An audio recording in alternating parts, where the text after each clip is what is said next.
اللہ الرحمن الرحیم۔ السلام علیکم ناظرین، راوی نیوز ایچ ڈی کے ساتھ میں ہوں محمد رضوان عاجز۔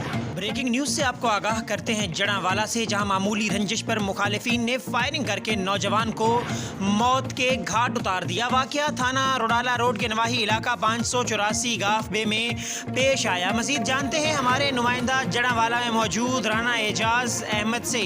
جی رانا اعجاز احمد، تفصیلات سے آگاہ کیجیے گا۔ جی بالکل، جڑاوالا معمولی رنجش پر مخالفین نے فائرنگ کر کے نوجوان کو قتل کر دیا۔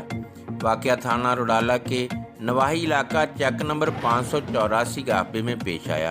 مقتول بابر کا ندیم وغیرہ سے جھگڑا چلا آ رہا تھا۔ اسی رانجے میں شاہد اور ندیم نے اپنے ساتھیوں کے ہمراہ کلب میں بلیئرڈ گیم کھیلتے بابر علی پر حملہ کر دیا۔ فائرنگ کے نتیجے میں بابر علی موقع پر ہی جاں بحق ہو گیا۔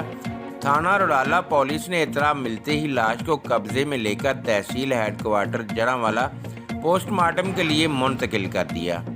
تھانہ روڈالہ پولیس نے مقتول کی والدہ صفیہ کی مدعیت میں مقدمہ درج کر کے ملزمان کی گرفتاری کے لیے ٹیمیں تشکیل دے دی ہیں۔